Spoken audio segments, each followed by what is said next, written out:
Hey y'all. Ooh, so that juror, that girl. Remember yesterday I made mention that Elizabeth was thinking that one of them was going to be removed, that sidebar was about one of those people. Y'all remember? Do y'all remember? Do y'all remember? Do y'all remember? Yesterday, I made mention that Elizabeth had said that they had that sidebar and that they thought it was about one of those jurors, that female, a girl, who act like she didn't care. You remember? You remember? Did are they finna give her the deuces? The deuces? Yeah, tampering.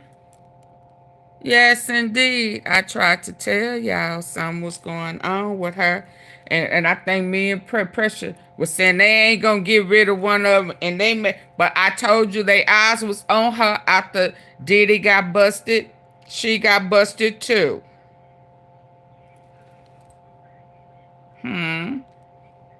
Let's listen. Binders got past one of the alternates come in. What is going on? And if it is juror number 6, and if it is my suspicions, don't forget. Okay, the prosecution wants him struck. This is on the heels of Diddy being admonished for nodding at a juror. Now, let me just be clear. Nobody knows exactly why the prosecution wants that juror out there. The defense is saying, no, leave him in. It's cool. However, whatever is going on is so bad that the prosecution is writing a letter to the judge demanding that that juror be stricken and one of the alternates come in. What is going on? And if it is juror number 6, and if it is my suspicions, don't forget, juror number 6 seems like they're part of a clique, right? Now, we are not suggesting at all that the juror is doing anything improper, okay? We are not, all the jurors, right? We are not suggesting that at all. However, juror number 6 seems to be pretty close to juror number 5, and let's not forget the other juror. Now, here's the interesting thing. What actually started this, if you really want to roll back and decide what had the jurors on demon time, baby, it was Brian Steele's and his binders from hell. Once those binders got passed around, the jurors started talking to themselves. The jurors got comfortable with each other. Now and again, was that Brian Steele's purpose? I don't know. But yet and still, it is what happened, okay? Again, what could be so horrible that the prosecution is saying, get out of here? Again, right on the heels of Diddy nodding along. What did he do? What did he say? Did he make contact? Now, a lot of people are like, oh my God, Diddy could have looked into their background, this and that. Listen, I don't know if Diddy could do that. I do know that on jury selection, they have to give where they work. They have to give where they live. Their information, and people said in jury selection, Diddy's team were taking studious notes. Now, given the fact that Diddy actually is in trial right now and in the MDC for what? Obstruction of justice, witness tampering, all that stuff. It makes you wonder what actually happened. You guys, don't forget, I was on Nancy Grace last night. Nancy Grace this night. Don't forget, I'm going to put the links in the bio for you guys to support, especially on YouTube. Give me a shout out and let them know that you are rocking with your girl. Don't forget ABC Live. Don't forget all that good stuff. And don't forget Nightline, okay? I'm going to be on Nancy Grace again tonight. Please head over to the juror number 6. Do what you need to do. The link will be in all my bios. Y'all will see it, right? Okay, so listen, that's a good question. What happened to Inner City Press? Why isn't Inner City Press in the courtroom? What happened? I don't know what happened. I was wondering the same thing. Lynette Petunia. I know that people said that Inner City Press, if you guys don't know, he's been doing phenomenal live tweeting. He literally was in the courtroom. He live tweets all the time. About 2 hours ago, he just completely disappeared. I hope everything's okay with him personally, because you know that he wouldn't you know, inner city press, he wouldn't just disappear. I hope everything's okay with him. I hope it's not a family emergency. But inner city press did just stop live tweeting 2 hours ago. So we'll see what actually happens with that. Okay, so there's a few other things we have to talk about. One, why is Jane Doe why is Jane Doe getting that mess off? Listen, Nitra Powell said, hey, Pretty Tisa, question, where is Baby Love's mom? Didn't Sean marry her? Now, here's the thing. I do remember that the girl, they did do a photo shoot when they looked like they were both wearing rings. But then again, maybe this was Diddy trying to get every woman around him to actually be quiet. Maybe he hit her with the okie doke, like, let's be common law married. I don't know. However, I do believe, if I'm not mistaken, that the baby's mom is actually in court today. She was in court the other day. She's been here like all week, if I'm not mistaken. I don't want to misidentify. They kind of look alike, whoever that girl is sitting in the gallery of the courtroom. So let me double check and make sure that's actually her. Some people told me that's her. Some people have just shrugged their shoulders and said, I don't know, get out of here. So we are going to have to see. But I'm going to get the answer for you, okay? Donna Smith said, Donna Smith, listen, we're not talking about Donna. Thank you so much for the super chat. All right. Also, Isabel Velez, the Velez team, LA Real Estate. Y'all, if you want some real estate in LA, contact Miss Velez. So congratulations, Tisa. You deserve all the recognition for your quality hard work. Justice for all victims. Thank you so. Oh. I gotta go back and report out the police Oh my God. When I say Jane Doe has been going in, right? When I say Jane Doe has been going in on Diddy, I am not joking. Now, we were talking about what was going on. Hold on. Okay, we were talking about what's going on with juror number 6, okay? The prosecution wants juror number 6 gone. Diddy's team is begging. We were supposed to stay till, there is so much going on. We were supposed to stay till 5 tonight. We just found out that we're only staying till 3 p.m. There is something major going on, and there's protests going on all over New York City, well, at least where I am, right? There is major stuff going on. The defense is saying, no, it's cool. Juror number 6 can stay. The prosecution is saying, get them out of there. Juror 6 is part of a little clique. It makes me think, now here's the one thing I want to say, right? A lot of people don't realize this. Juror number 6 has no idea anything's going on. Juror number 6 is, number 1, not supposed to be watching any press, not supposed to be reading anything. All these conversations you hear are conversations we hear. Hold on. All these conversations you get here are conversations that we are privy to in the courtroom, okay? However, the jury is not Get her out. so they don't know what's going on. I've been watching juror number 6 all day. They've been taking notes, chilling, one leg kicked up. I don't think they know what's coming. Now, here's the issue. What could it be for? What could it be for? Why would prosecution want to get a juror struck and pull in one of the alternates? This is on the heels of Diddy nodding, looking, being accused of, and being admonished by the judge of trying to communicate with the jury. Now, listen, I'm not saying jury, hey, I'm not saying, hey, Lauren, I'm not saying that, Diddy's, I'm not saying that Diddy would ever try to buy a jury member. And I'm not saying that the jury member would ever actually try allegedly, to I am. What I am saying is, what is Diddy in jail for? Why is Diddy in the MDC?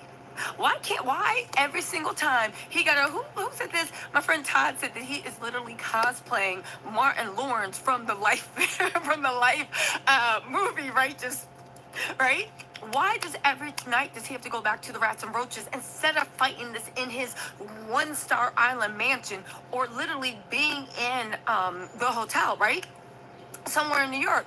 Because witness tampering, obstruction of justice, bribery.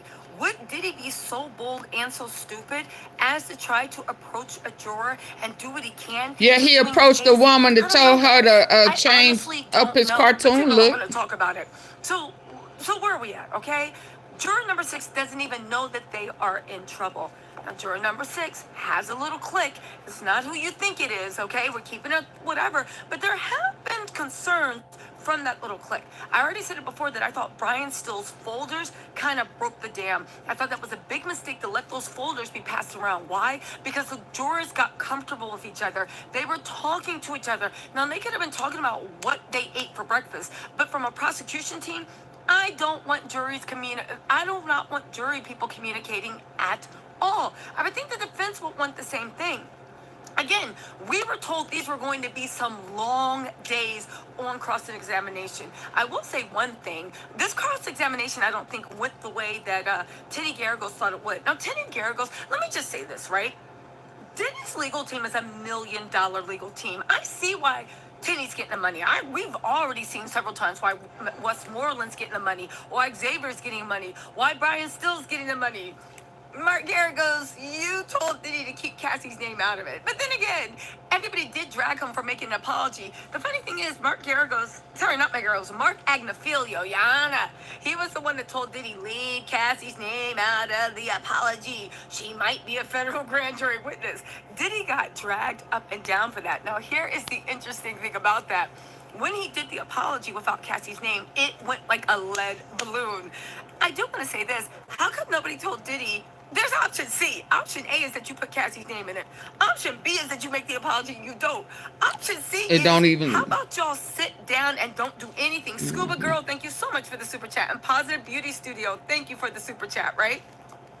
I also feel like, other people. I'm going to post, if you sent me a super chat in the last live I have to shut down, I am going to post a special thank you. And in the next live, when I sit down, I'll actually read your names out.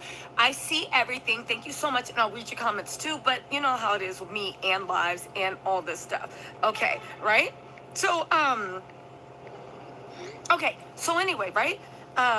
Okay, so Mark Agnifilio, I guess he's worth his money too, right? Because he let Diddy know what was coming. Mark Agnifilio and his connects were the ones that back then, when everybody's calling me a liar, and I was like, yo, Diddy is under federal investigation. Mark Agnifilio was in Diddy's ear saying, yo, my boy, wake up, wake up. Don't touch me. You got baby oil in your hands. You got baby oil. Don't touch me. Okay, KK, come get him. KK, come get him, right? But he was like, yo, wake up. You under federal, a grand jury is being convened. You under investigation. Don't say Cassie's name, but how come nobody told Diddy there was a B? A, apology in Cassie's name. B, apology and without Cassie's name. Or C, no apology. No apology.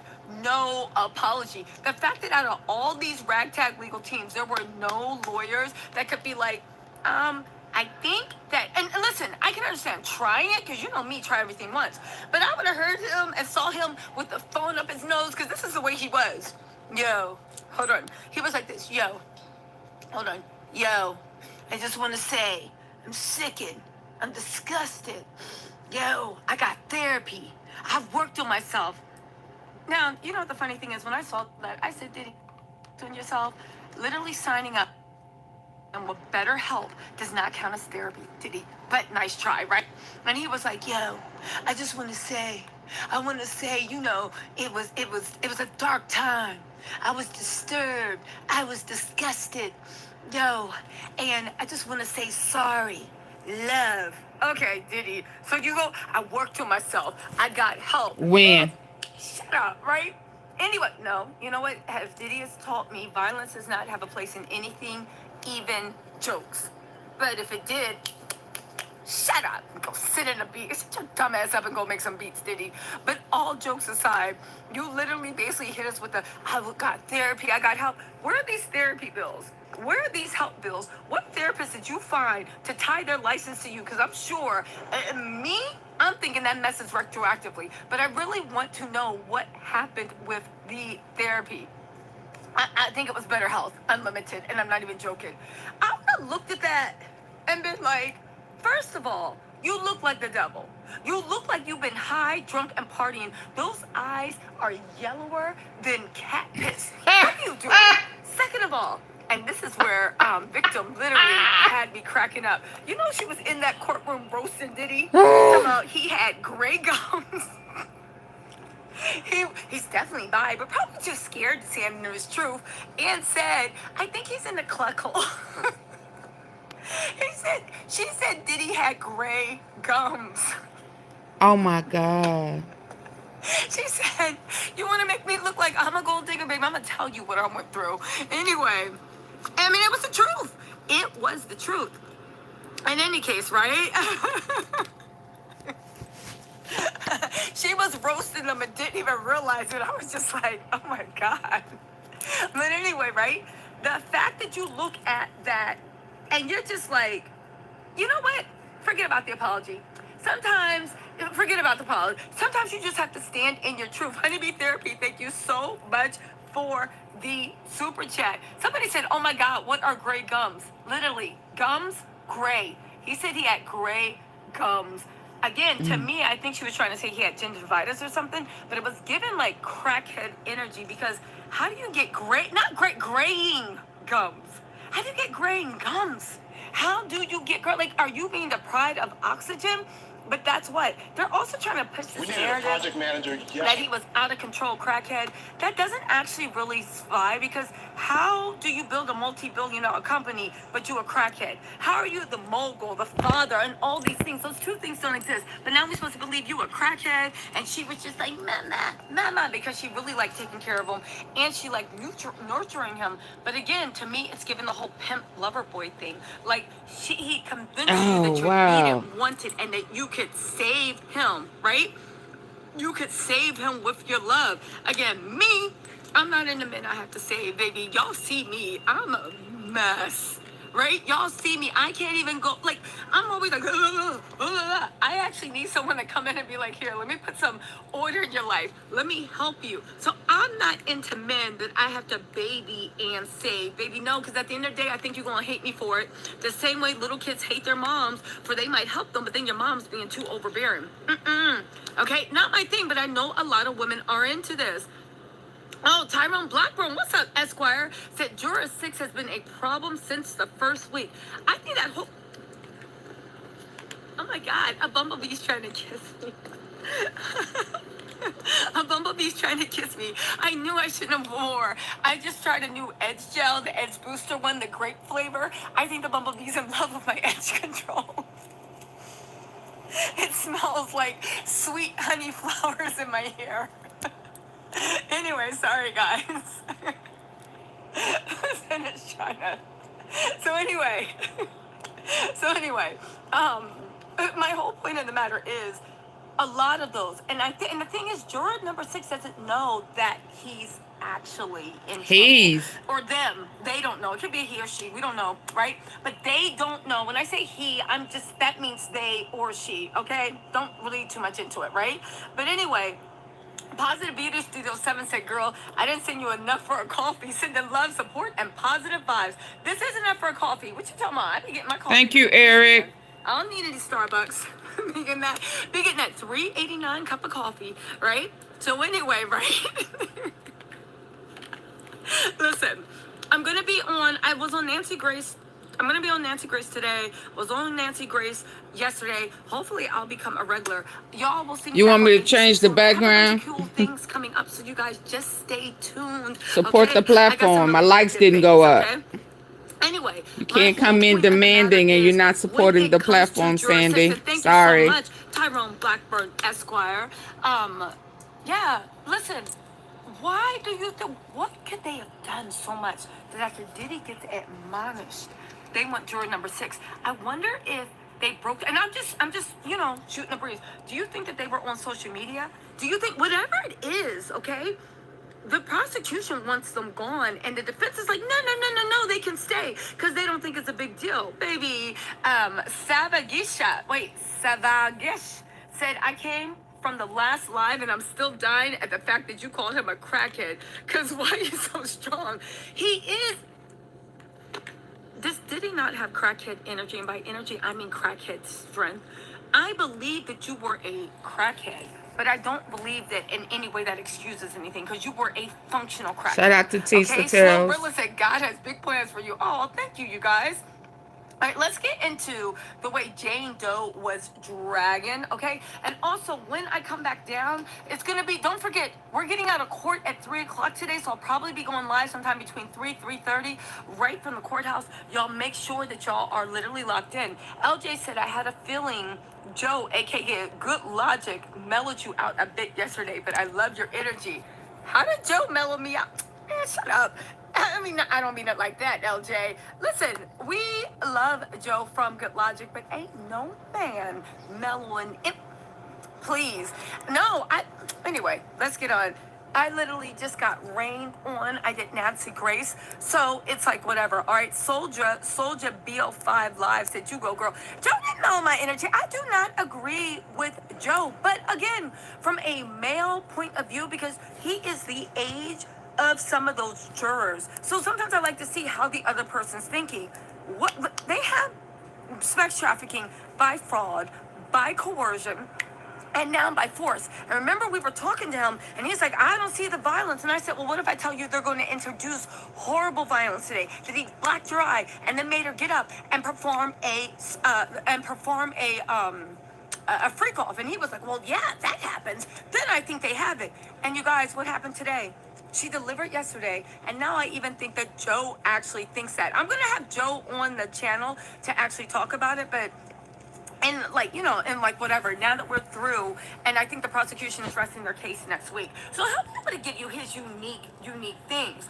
Diana Williams said, we love you, T. Said, thank you for always keeping us up to date with everything. God bless. Thank you so much. It's good logic, okay? So anyway, hold on, y'all. Let's get into this.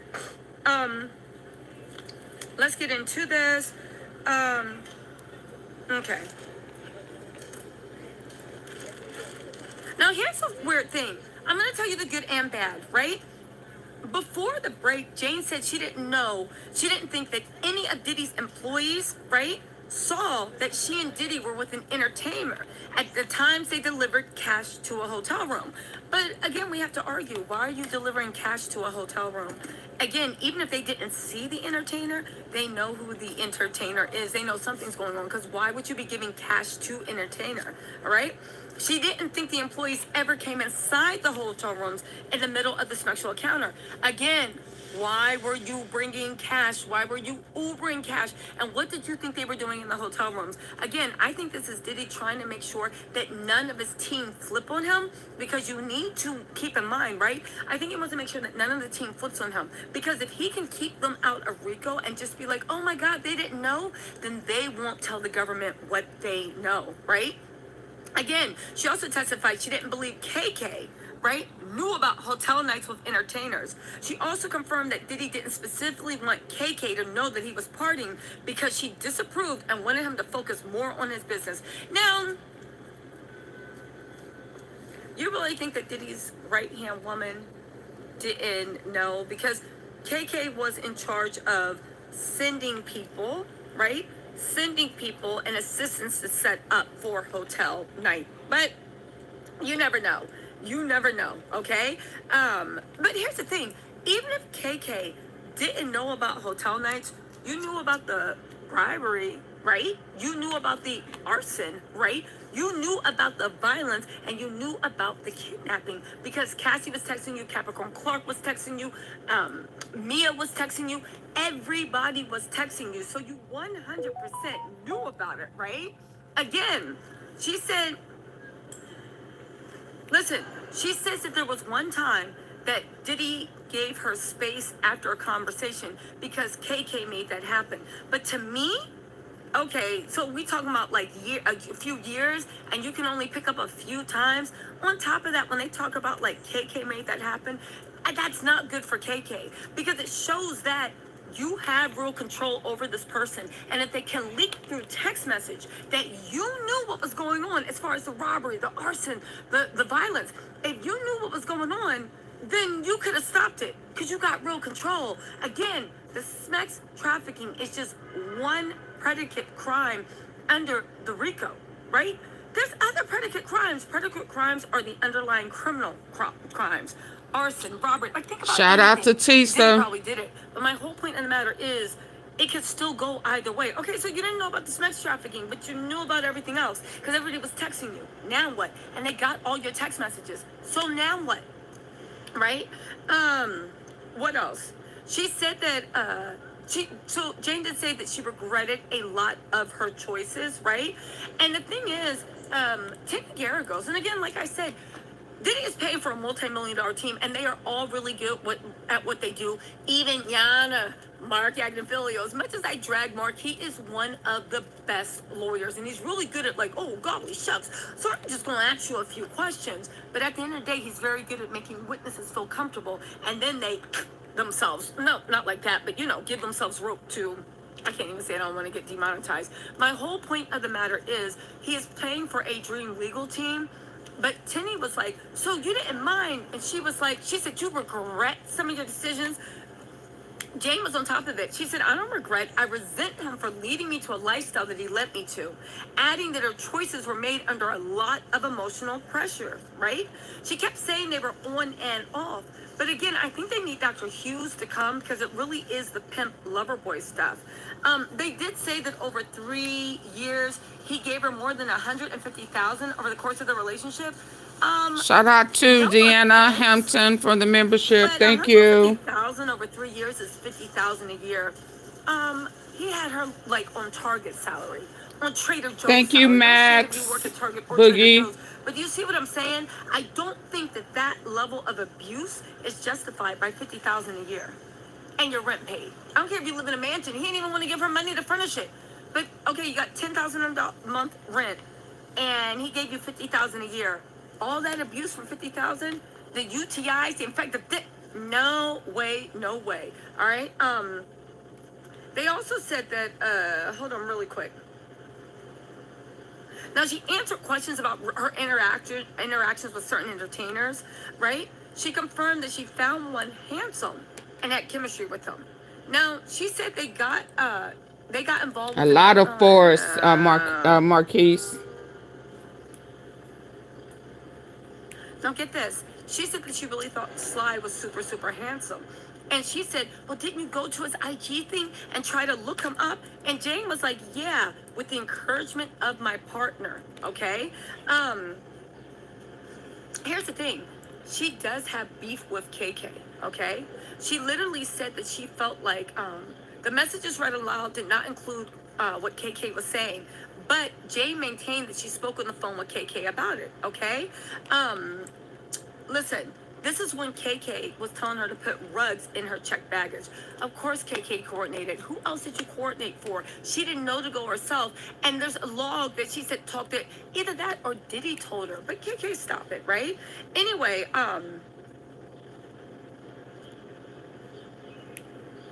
hold on. Oh, this is interesting. They said that she said that her dynamic with KK was harder in relationship with Diddy because KK was always with Diddy. If KK was always with Diddy, you know, she also said, I believe she had very strong opinions about me, which influenced a great deal on how Sean also treated me. Okay, fine, but it makes me think that KK know, and this was Jamie's thing. She said that KK actually know the way all those women were being treated, and she didn't care because she was secretly in love with Diddy, and she thought the worse these women treated him, that she was happy because they would make the girls, and she thought that eventually when he settled down, she would be the one with them. Listen, she also cried after 2 hotel nights, right? And she said that one time she cried, and she said, yo, can you stay with me just to comfort me? And Diddy stayed with her. But to me, I'm like, what actually happened that was so bad that this monster that don't give a damn about you actually stayed? And honestly, you 2 times in almost 1,000 days, and you're trying to tell us we should actually look on that, right? She said that she also cried in the shower after 1 hotel night, but Diddy was high off his whole supply, so he didn't even know, and he ignored her. I said, okay, Diddy. 997 said, hey, Queen, great job. Hold on, I missed a thing. Oh, listen, it's Megan like Reagan said, Tisa's reenactments of Nancy Grace were so good. Go watch her on there. Yes, you guys, go watch me on Nancy. Also, Carly said, Tisa, you were amazing on Nancy Grace. Whoop, whoop, yay. Oh, thank you. Thank y'all. And make sure y'all leave comments in the section about like, oh, yay, Tisa's on here. But thank y'all so much for even watching. And I really do thank you so much, Carly. And hold on, let me get through. Thank you so much. Penny said, Tisa. Oh, Diane Williams said, we love you, Tisa. Thank you. Penny said, Tisa, hope you didn't forget your umbrella today. I was late this morning. How did they get rid of the juror today? Hugs for you. The juror hasn't gone anywhere. The juror doesn't know that they are the focus of all this. Again, these are all sidebar conversations. The jury is not privy to any of this. So there's a storm brewing, and the jury just thinks everything's okay. Also, Black Country Girl said, keep up the good work from all of us. Thank you so much. Also, but again, the defense is filing a motion to actually strike the juror. And if it's granted, then, Senor Rojo said, Yana, he's got crackhead tendencies. He does have crackhead tendencies. Also, Tia Lee Smith said, Tisa, you were born for this. So proud of you. Oh, thank you. Keep shining, baby. We're going to shine as much as we can on YouTube.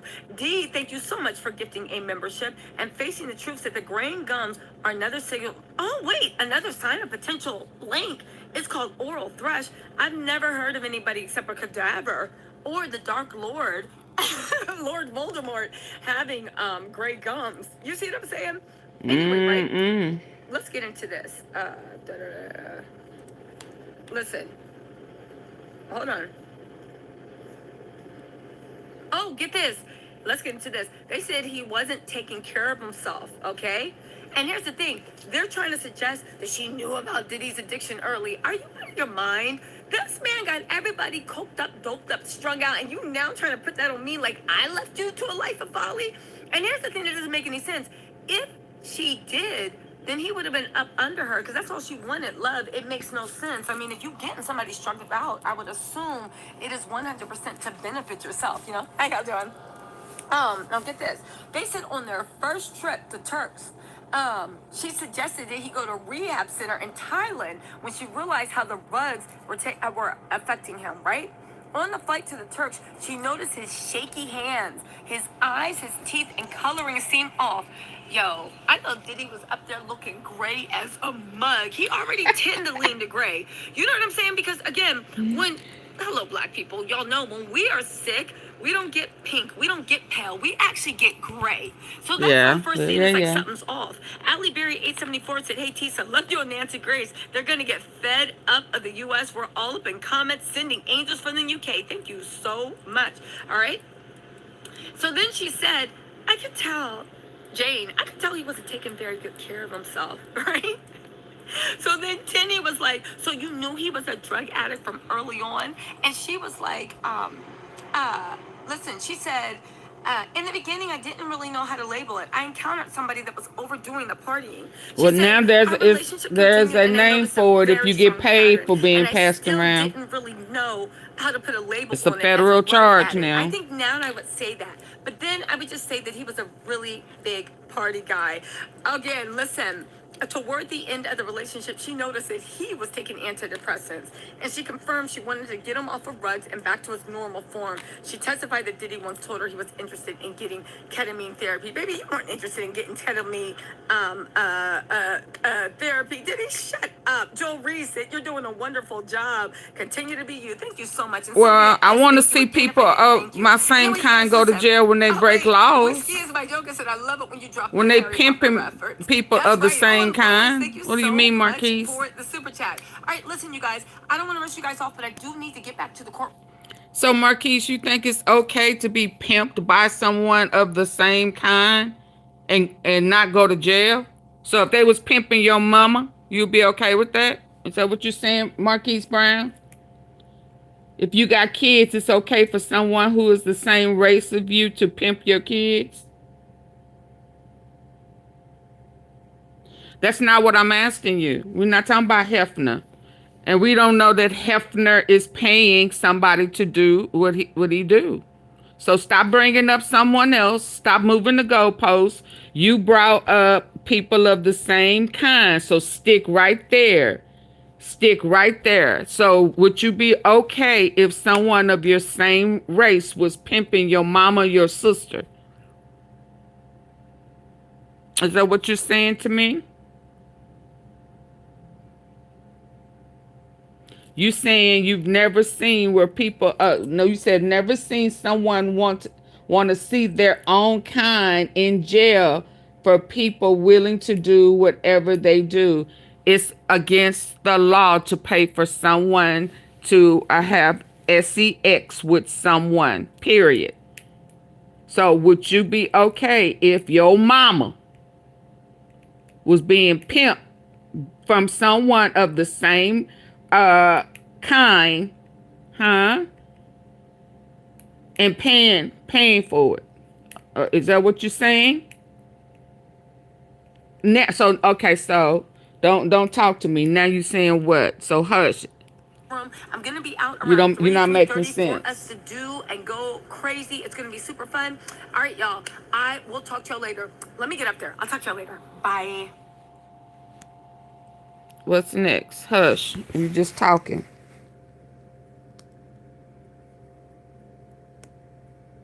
One, two, three. You're just talking. I had my husband take a photo for me and show me my results, and literally. And we're back with our continued coverage of the criminal trial of Sean Diddy Combs. I'm not alone. I'm here with Elizabeth Milner, Long Crimes in Court reporter, who's been there for every moment of the action through all the testimony of Jane today being cross-examined by the defense. Elizabeth, so good to see you. To start it off, let me give you a great comment. We got a viewer question from Sam.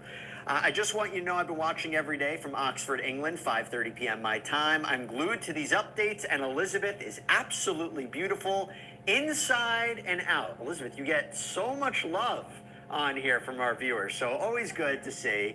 I do have a lot of questions for you from viewers. Usually I'll ask you to tell us everything that happened, but I got to get to these viewer questions. I'm going to list 3 because they're basically the same question. This is from L. Spelunker. This is a question for Elizabeth. There's been a lot of rumors and speculation, jurors and people being removed, about what is going on in the courtroom today. What is actually going on? That's my question. Get them out. Another question from Anne. Is it true about a juror being asked to leave? If so, did it cause a delay in the court? And then awesome, Emma. Asks, what's the issue with I hope you feel better. 6? So they're kind of related questions. What In can the you tell us? UK? Yeah, it does seem like it's kind of all pertaining to the same issue. So it kind of first started yesterday, and that's when the judge had ordered kind of the lead counsel on both sides, both the prosecution and the defense, to kind of have a conversation with him inside the judge's chamber. But what was interesting is that this particular conversation wasn't even in the transcripts. Well, financially wealthy people need to stop breaking the law. The full answer as to what they were talking about. The government is still going to be submitting a response. But from what I understand just about the conversation, there is a possible issue with juror number 6. Now, as far as what the issue may be, it's not very clear. But what I will say is even yesterday and even today, we've seen every single one of the jurors, including the alternates, being inside the jury box, still listening to the testimony. So it's unclear kind of what the hiccup is, but I feel like by Unreal. tomorrow and tomorrow afternoon, because court is starting a little bit later tomorrow, that we should learn a little bit more and at least learn what the government's response is to this. But as far as we know right now, everything is kept under wraps, tight-lipped, and under seal, unfortunately. So no one's being kicked out of the court today? Nope, not from what I saw. Okay. It might be a different situation in the media overflow. I feel like by at least tomorrow and tomorrow afternoon, because court is starting a little bit later tomorrow, that we should learn a little bit more and at least learn what the government's response is to this. But as far as we know right now, everything is kept under wraps, tight-lipped, and under seal, unfortunately. So no one's being kicked out of the court today?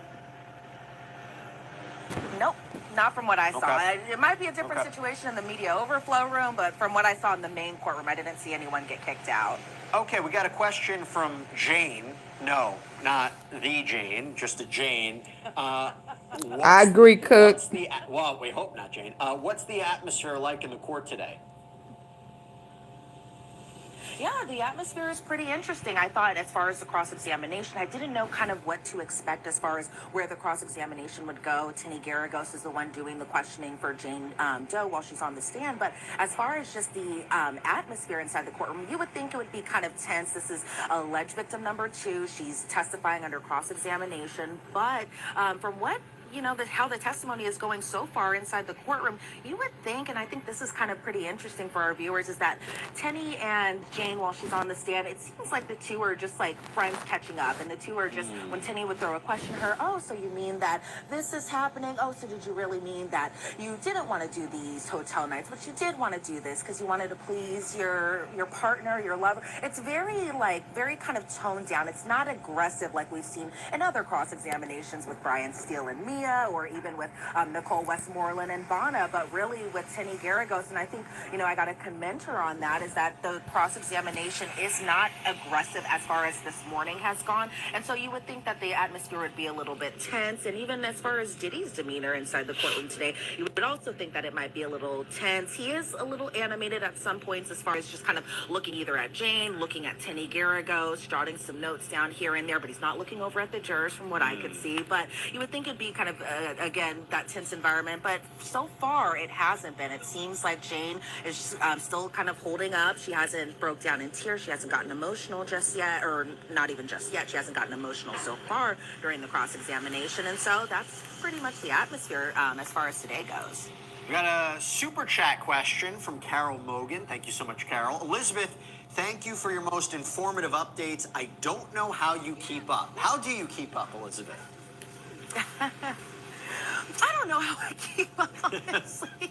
Elizabeth's like, I don't know how I keep up. I'm having a mental breakdown. I'm having a mental breakdown. I'm fine. Everything's okay. I mean, yeah.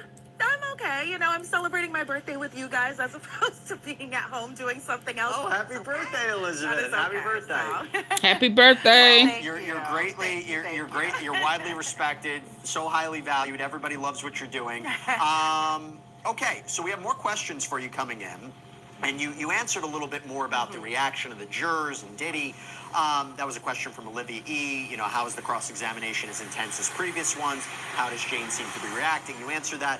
This is a question from Enlin DK. Love the reaction of my silly question, girls supporting girls. How did Tenny react when Jane told her not to call her child son? There was a little bit of a tense back and forth there about the father of her child and her child. What was going on there? Yeah, it seemed that Jane really kind of took offense to Tinny Garagos, and Tinny kind of apologized for this, where she did kind of blurt out your son, and then Jane was kind of like, when you reference my child, can you specifically say my child? And so it seems like this is definitely a touching point when it comes to Jane being on the stand, and even just as far as just kind of the outside noise too, where she seems very kind of protective over A crypto crazy, you don't know what the law is. That's why a lot of people are locked up in jail, because they think they know the law, and they don't think what they do is against the law. But okay, they done proved it time and time again. And since you're not an attorney, you wouldn't know. I'm sure you got a background record. Have you been to prison before? Have you been to jail before, crypto crazy? For breaking the law? Son, when Tinny kind of spilled that it was, I bet you have. Her son, that Jane kind of took a little bit of offense to it, and then Tinny apologized. Crypto crazy, have you been? And it seems like everything is still kind of going. You're a lie. Well Crypto, you're crazy. R. Kelly. Everybody in the chat, R. Kelly. What do you mean? Never in the history of RICO. You're a lie. Shut up. Mikey John. Apologies. Shut up. You're lying. This is for Elizabeth. Greetings from Germany. Is there information on who's coming to the stand? Now watch you move the goalposts. Shit. Yeah, that is do your research, search, and just stop talking. You don't know what you're talking about. That, the prosecution may rest.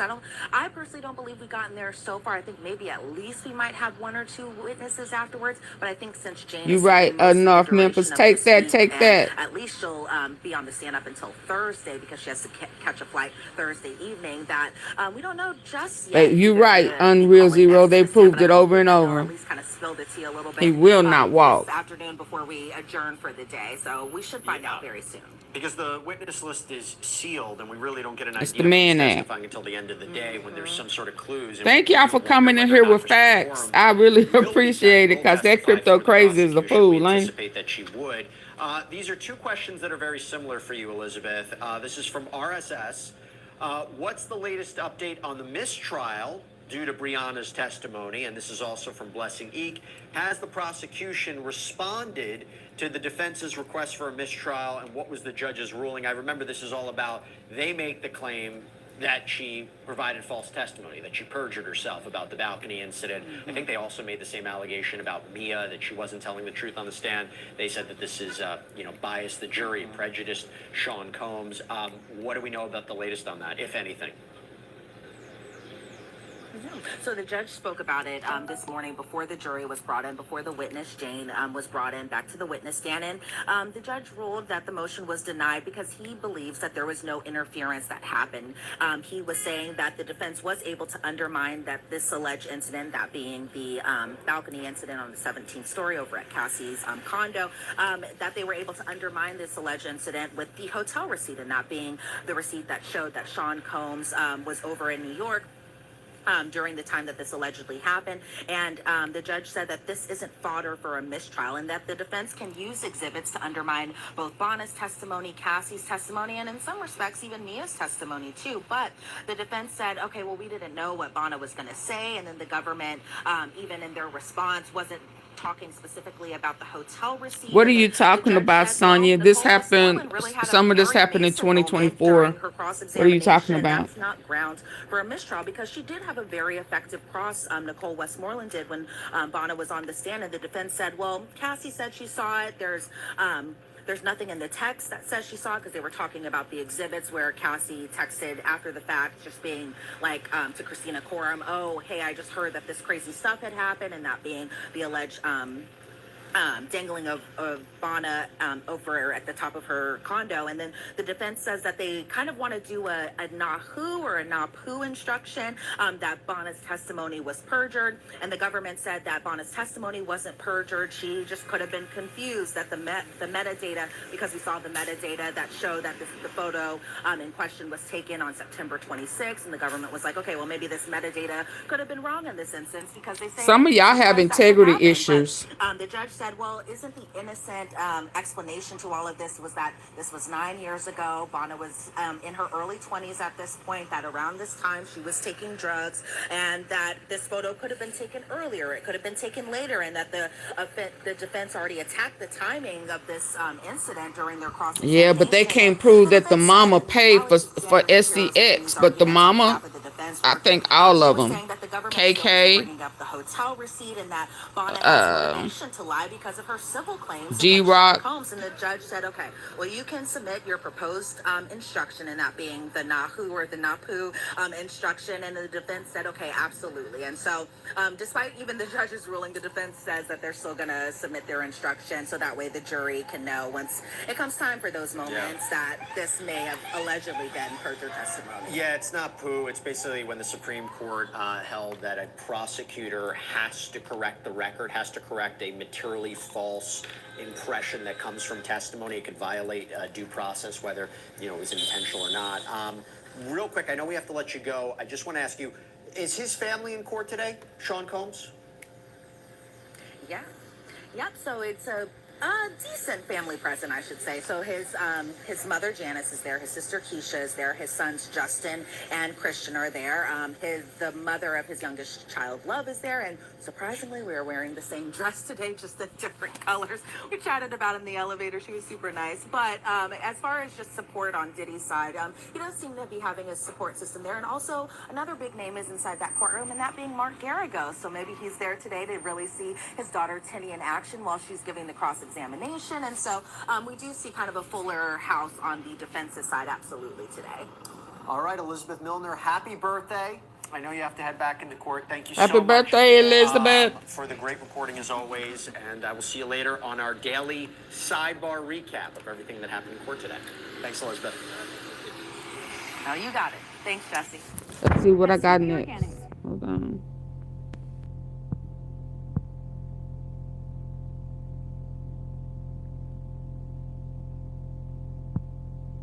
What she mean by this? Let's see what she's Most saying. important thing there's got to be a solution, because this has been going on in the industry for a whole bunch of years, for decades. And at the same time, you know, nobody wants it to be true, and it shouldn't have to be true. Suge Knight, founder of Death Row Records, Shout out to Melanie rival King. of Sean Diddy Combs, has broken his silence about Combs' federal arrest in a News Nation interview. We're diving into what Knight was saying, speaking from behind prison walls, and what he had to say about Diddy's downfall. Now let's be clear. Suge Knight doesn't hold back. He's currently serving time in a California prison for killing a man in a 2015 hit-and-run incident in Compton. But just because he's behind bars doesn't mean he's staying silent, especially when it comes to Diddy. As you know, Diddy is currently on trial without bail after being arrested on charges of trafficking and racketeering conspiracy.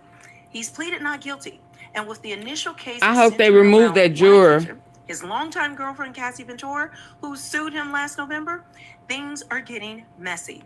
That lawsuit was settled swiftly within 24 hours, and we later learned during his trial for $20 million. But the legal floodgates opened immediately after that suit. A wave of additional lawsuits followed, including claims from several women and even a male record producer, Rodney Little Rod Jones, and also some children. The accusers alleged they were drugged and assaulted by Combs. Now, Combs has denied all allegations of assault. However, a damning hotel surveillance video aired by CNN in May of last year showed Combs violently attacking Cassie Ventura in a Los Angeles hotel hallway back in 2016. Now, Combs issued an apology via Instagram days after the footage went public, but that is not where things get the messiest. So what does Suge Knight have to say? And why does it matter? Because Suge and Diddy go way back. In the mid-1990s, they were the center of the infamous East Coast versus West Coast rap feud. Diddy led Bad Boy Records with Biggie Smalls, while Suge had signed Tupac Shakur to Death Row Records. Shakur was gunned down in Las Vegas in 1996. Biggie was killed in Los Angeles just months later. That was nearly 30 years ago, but the bad blood between these two music moguls never died. Today, Suge Knight is serving a 28-year prison sentence and won't be eligible for parole until 2034. But even from prison, he remains active in media. He now hosts a podcast called Collect Call with Suge Knight, where he shares his unfiltered takes on pop culture, prison life, and industry secrets. And he dialed into the Chris Cuomo show on News Nation, offering his thoughts on Diddy's arrest and the explosive trafficking allegations. One major question Cuomo raised is Diddy safe behind bars? Let's not forget, Combs tried to get out multiple times. He offered $50 million in bail, which the judge denied. When asked if he thinks Combs is safe, Knight didn't mince words. And trust me, you're going to want to hear exactly how they proved that crypto crazy. He's in danger, and neither should he say that. Because once he gets to the point where they feel he's going to be suicidal to himself, harmful to himself, once they put him on suicide watch, you have the rights to nothing. No socks, no drawers, no t-shirt, no blanket, no sheets. You asshole naked in a cell as a crazy man. So he definitely don't want to do that. Yeah, then Keisha, I don't suggest he break no laws. If he... Maybe he should get on the Jewish diet. Because the kosher meals is way better than the food somebody else is making for you. At least they're going to come hot. They're going to come sealed, and you got to be the one to open them. That's very important. What about people trying to hurt go to jail? He ain't said nothing about the abuse, did he? You've probably heard about Boxable's flagship product, the Casita. Trying to hurt go to jail. I mean, one of the things is this. I don't care who you are. Prison and jail is a negative environment. If somebody can do something to them and get a name for themselves, they're going to actually do it. Or they can do whatever they feel they got to do to prove themselves. But we also got to learn. We got to learn from our mistakes. Everything don't have to be a mistake. You got to better yourself. But we all know what we signed up for in life. Like I said, Suge is currently serving prison time, and as a public figure, much of his life is well documented. He grew up in Compton, played football at UNLV, and later returned to Compton to found Death Row Records. As I mentioned earlier, there has been a long-standing bad blood between Suge Knight and Sean Combs. However, both men are fathers, and what happens to them inevitably affects their children. During a recent interview, Knight reflected on how Combs' legal troubles and possible incarceration might be impacting not only his own kids, but also the accusers in the case and their children and families. And honestly, anyone can empathize with the emotional toll that a parent's trauma or legal situation can have on a child. Well, first of all, I'm not calling you or nobody else to get nobody to believe anything regarding him. Like I said, and I always say, you can't not manipulate people. You cannot coerce them, whether they choose to or not. It's against the law. Prison is always the answer. I'm not saying a lot of people don't deserve. That's why the prisons are overcrowded. Like people who think like you, Sonya. That's not no cheerful thing. How you feel doesn't make it the law. Period. Whatever affects him definitely affects his kids. They thought they was in a relationship with him, not a hooker, not being pimped. Period. About the next person, but it's not a gray area with me. As the conversation continued, the topic shifted to the infamous freak-offs. You know, the alleged multi-day sex parties involving you sex cannot workers say and I'm here helping you. I'm gonna help you pay your rent for 2 years and then expect for them to sleep with triple X men workers. That's against the law. These gatherings were so extreme that participants reportedly required IV fluids afterward. It's disturbing to say the least. The indictment alleges that Combs abused and exploited. There are laws against everything that you're saying should be okay.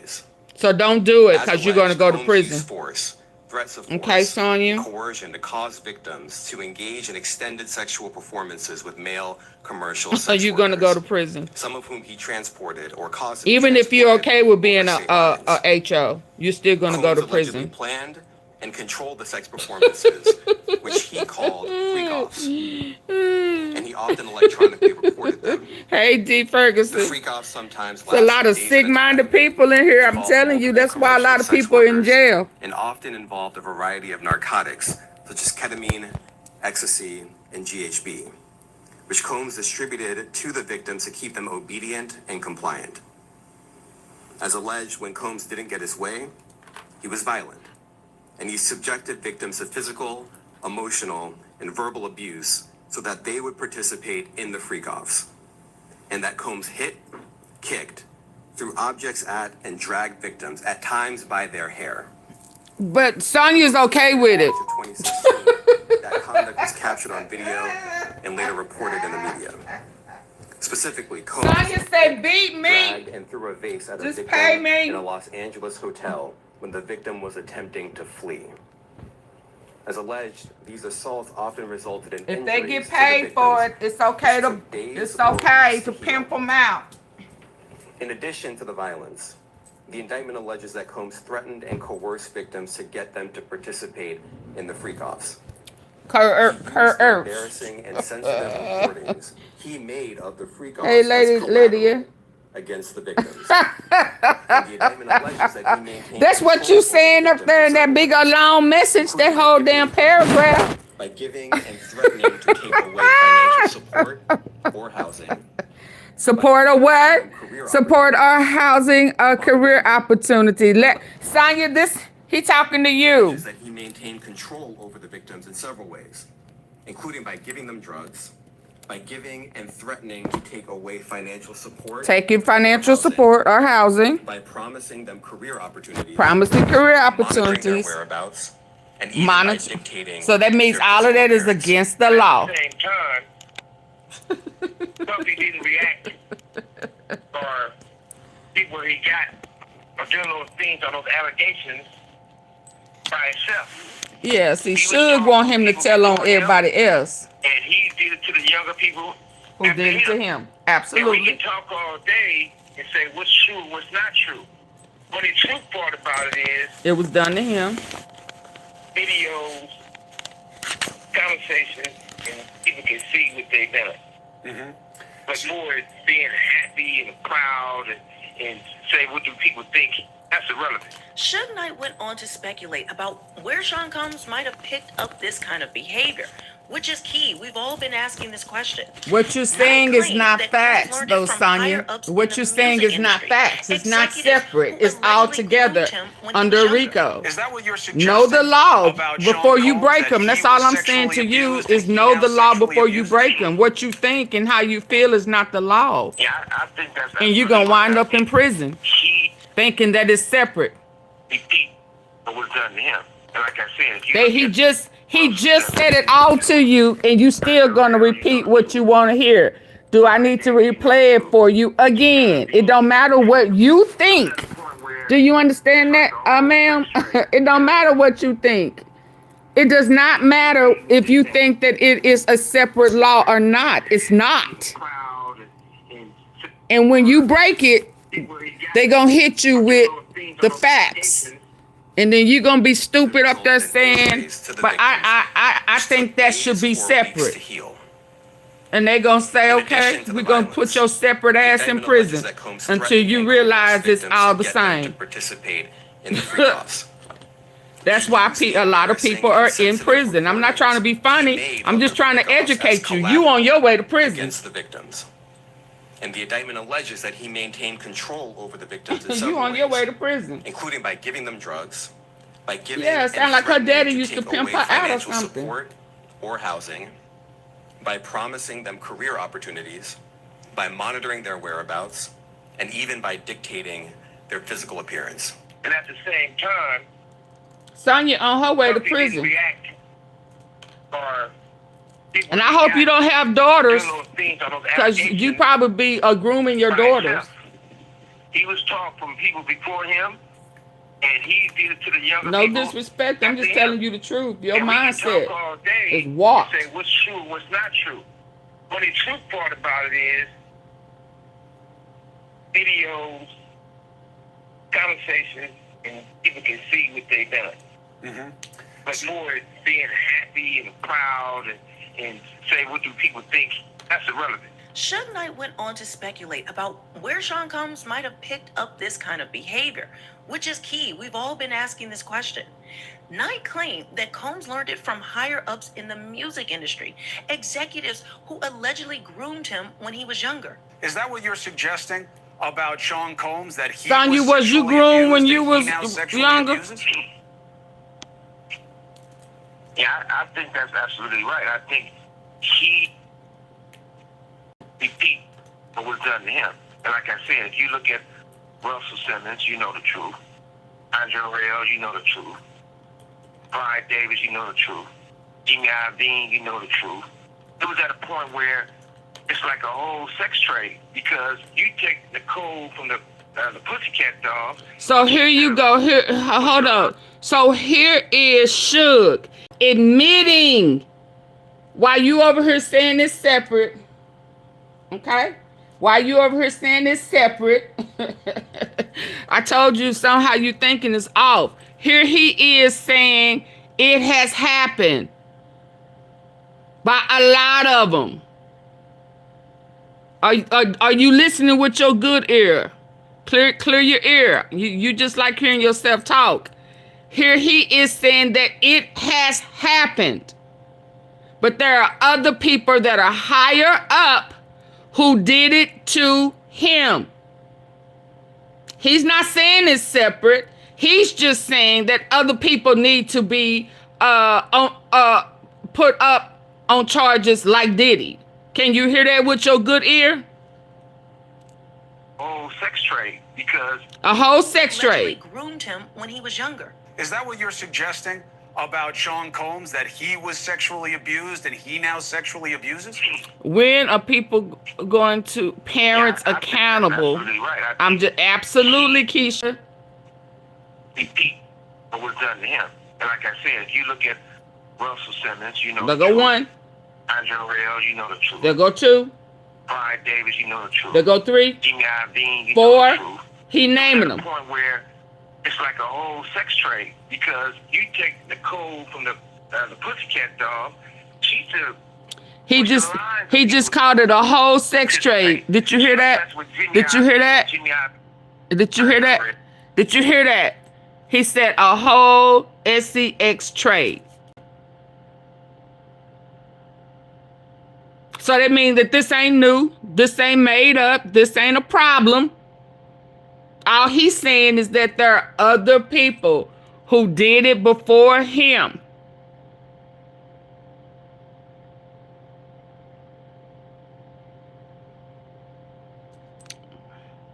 Higher ups in the music industry, executives who allegedly groomed him when he was younger. Is that what you're suggesting about Sean Combs, that he was sexually abused and he now sexually abuses?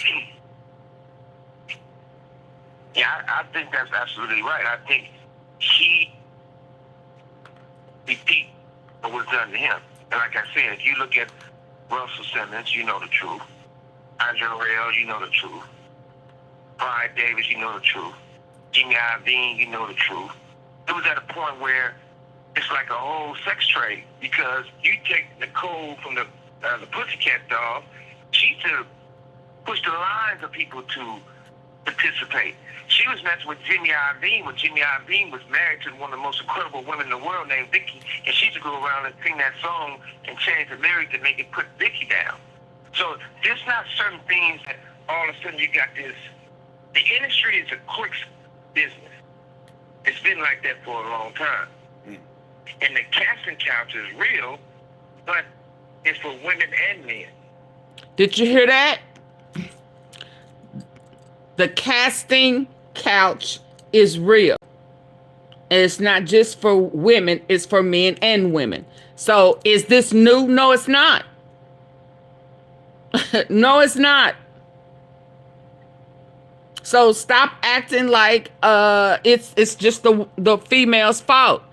They were groomed. They were led to believe that this is how it goes. Just like with Usher, mother gave her Diddy permission to show her 13-year-old son what the industry was about. She sent her son to be molested.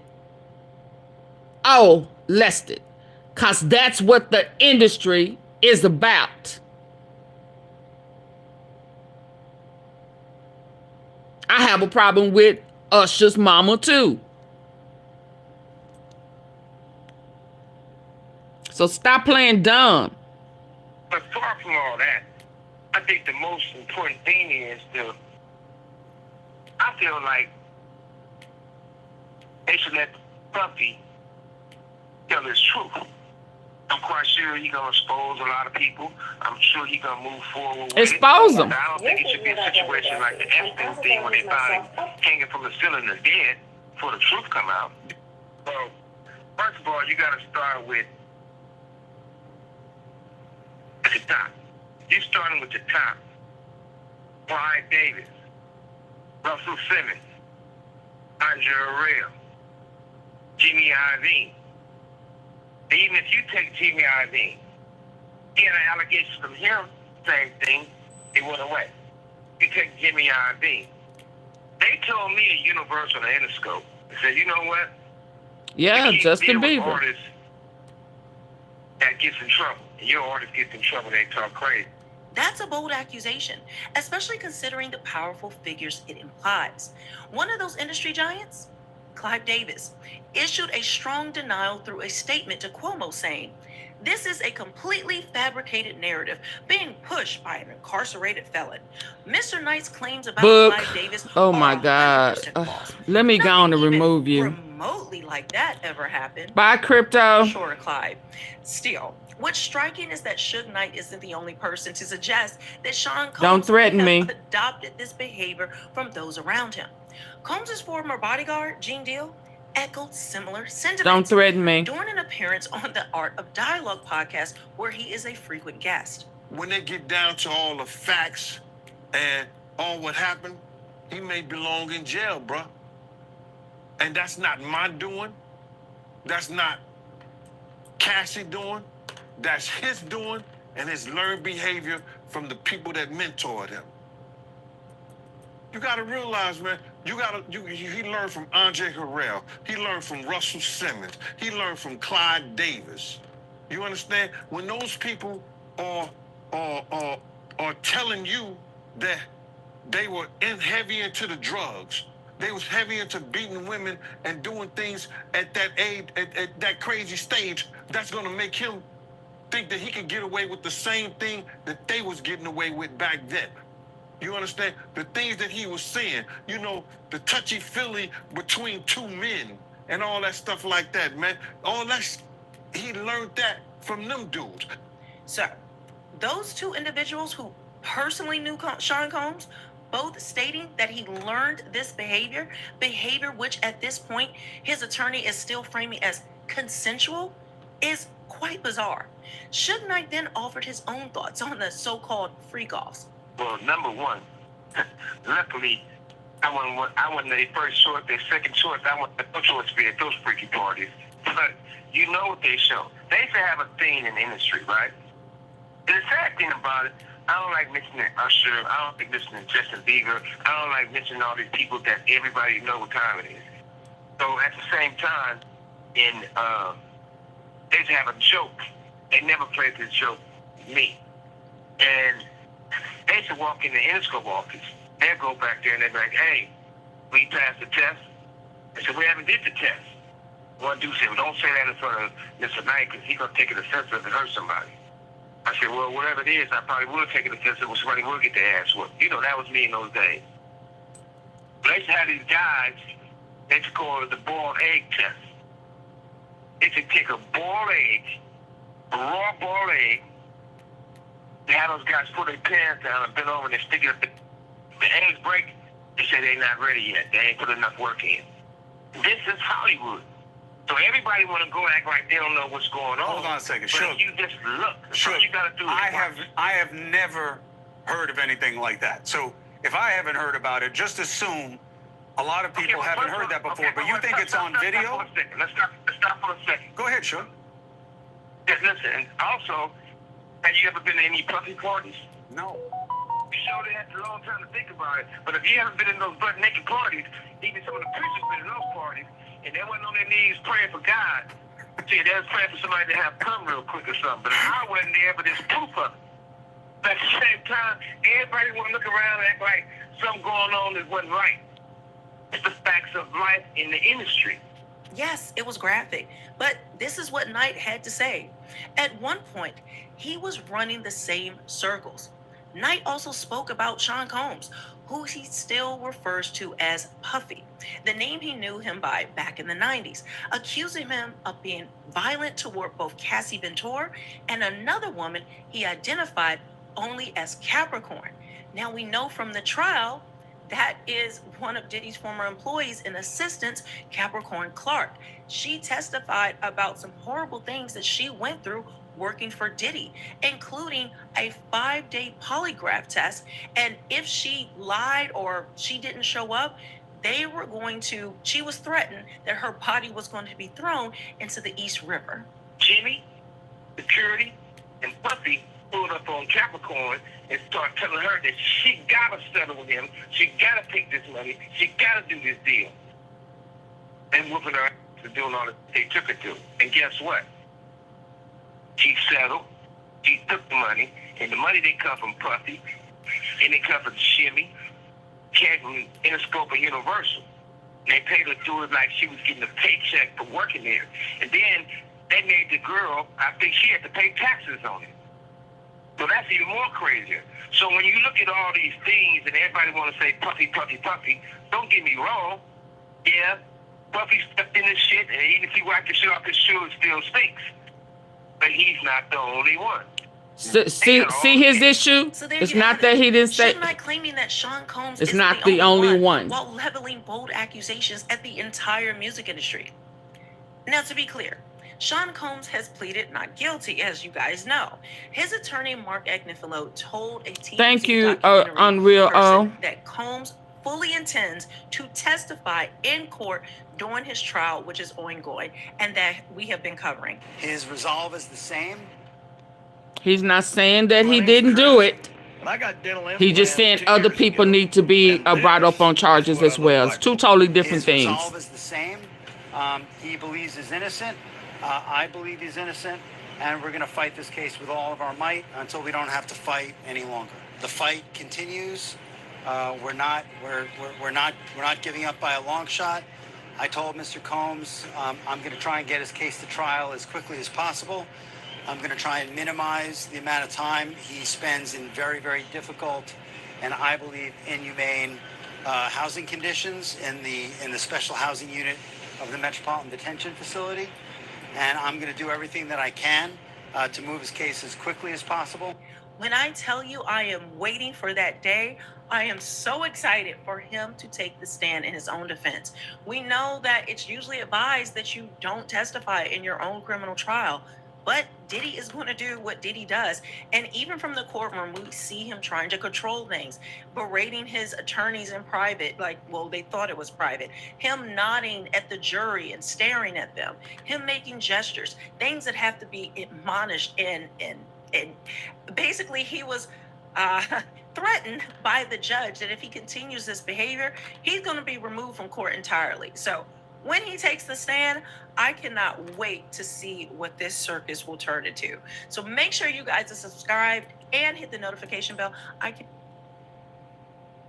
Hold on.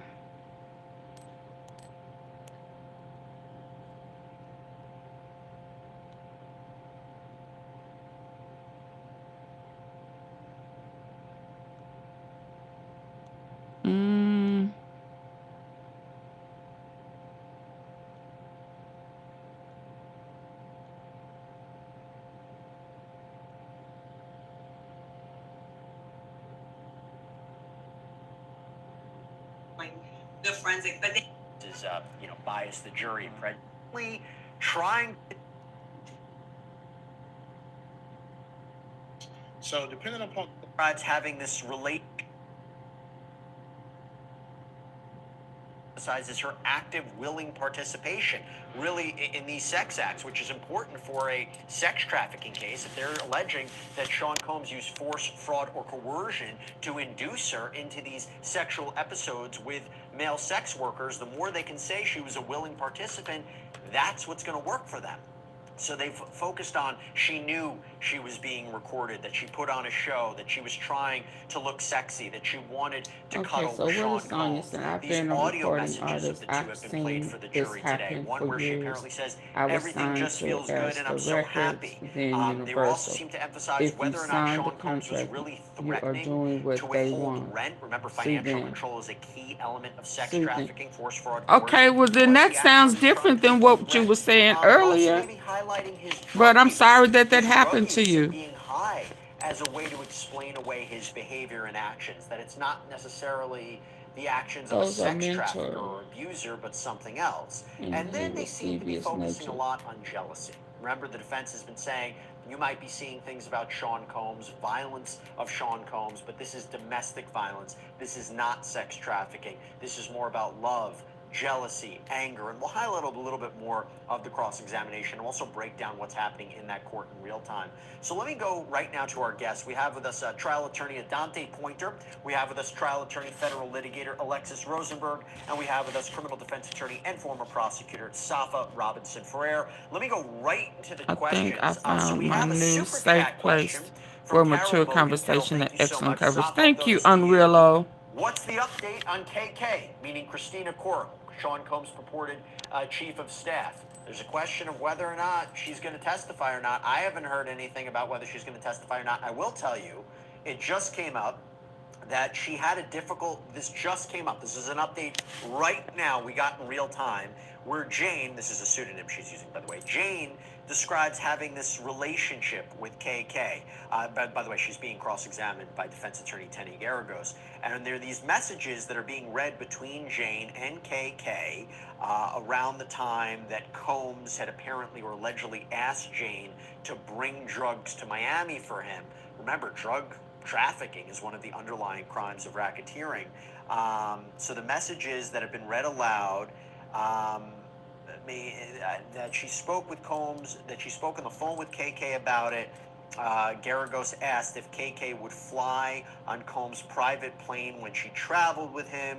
Jane said she assumed so, but she said she wasn't sure. Jane testified that she and KK weren't very close. She believes that KK didn't like her, and said that her dynamic with KK was hard on her relationship with Sean Combs because you had this employee, his purported chief of staff, who was always there. I believe that she had very strong opinions about me, which influenced a great deal of how Sean also treated me.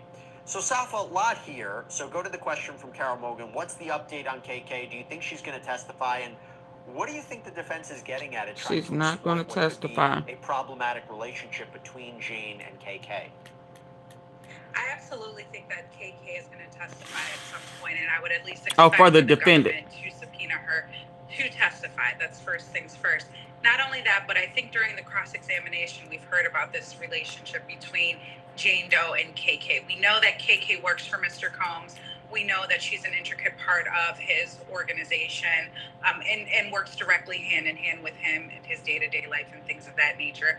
So it's important to see the role that she plays. And I think what the defense is trying to do here is highlight the conflict between KK and Jane Doe, to show that there might be a reason that Jane Doe is testifying as to the way she's testifying, that there may have been some issues between the two, and so maybe she doesn't like her. But I also think that excuse me, I also think that they are trying to get enough information out through this Jane Doe so that they can prepare for cross-examination of KK if she is to testify. And the defense will elicit certain testimony and certain evidence from other witnesses so that when the next witness or the particular witness that they're questioning about comes on the stand, they have even more ammunition to use against that person. I think she's got to testify. I mean, the prosecution's been so deliberate in trying to bring up KK and like the witness testimony of almost every single witness. And in a racketeering conspiracy case, if you're talking about the inner circle, who did Sean Combs use or cooperate with to commit crimes or facilitate them, I feel like she is somebody we and the jury need to hear from. And by the way, I think you're 100% right. You know, she came up a lot in Jane's testimony as being involved in the piercings of Jane, or moving setting up the travel or the hotel rooms, or even the payments, or facilitating the moving drugs. This is not great for the defense's case in a racketeering, with a racketeering charge. So the more they can try to say, hey, you might have had an incentive to say bad things about KK, I can kind of see where they're going. By the way, Safa, we got a great comment for you from Erica Charlotte. Hi, Safa, you're stunning, and I love your hair. Best viewers, right? So nice, so kind. Okay. Thank you, Charlotte. Yeah, so let me go to you. Let me go to you, Adante. This is a question from user. Why was today's testimony about Jane's and Diddy's love life? It seems that she didn't give any new information regarding any crime. Well, I think really the defense wants to have that information out there because it contextualizes the idea, which is consistent also with what Cassie has testified to and others in this trial, is that, hey, you guys still, despite saying he did all these horrific things to you, and you know, you felt like these were dark secrets that you were carrying to your grave, you still love this guy? You still support this guy? You did these things out of love, not out of intimidation or coercion, but because you love somebody and you voluntarily engaged in this conduct. And in the course of loving this person, you receive some perks and benefits. So I think that's what the defense hopes resonates with the jury, while the prosecution, you bring that stuff out in order to front load it so that you don't have the aha moment by the defense attorney when they bring it out on their turn for examination. We got so many great questions coming in. Amazing audience. This is for you, Alexis. We got this question came in from Olivia E. How does this pattern of violence against his partners contribute to proving RICO and other charges? It's a great question. So it's the pattern of violence, and like you touched upon before, Jesse, that with the sex trafficking, with the coercion, the force, or the fraud, so that supports that allegation. With regard to the racketeering, that's also one of the the elements as to whether there was the act, this criminal act that was done. So the reason that we keep hearing the things over and over again about that, the violence, is for the prosecution to prove that. Now, the defense is playing up that it's domestic, and obviously the prosecution is trying to play that down, and it's the actual act of violence, not the fact that it was against someone that they were allegedly in a relationship. Yeah, look, I mean, if you look at the opening paragraphs of pick whichever indictment or superseding indictment you want, they talk about how he engaged or allegedly engaged in a systematic pattern of abuse and exploitation of women, that he used his company resources and staff to facilitate this, that he created a criminal enterprise that had this objective, and that, you know, abusing these women and getting what he wanted, having his sexual desires fulfilled, it benefited him, it benefited everybody else, and that this was a criminal organization built on committing all these different kinds of crimes and covering them up. But also, the more they can show violence, whether it's the videotape of 2016 or any of the accounts or photos of injuries, it makes every other accuser's account of violence a little bit more credible.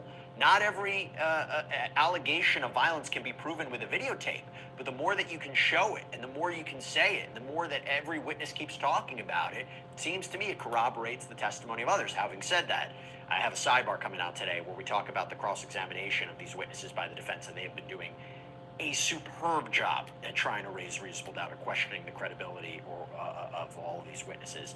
Adante, got a question for you.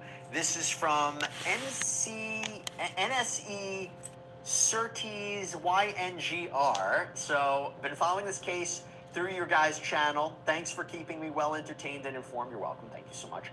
Do you guys think if he does get sentenced, will they go all out on him and try to get him life in prison? You know, it really depends on what charges he actually gets convicted of. Because as we understand, different charges carry different penalties or different price. So depending upon the charges, but look, at the end of the day, what he has going for him, even at sentencing, is that he doesn't have a long criminal history track record.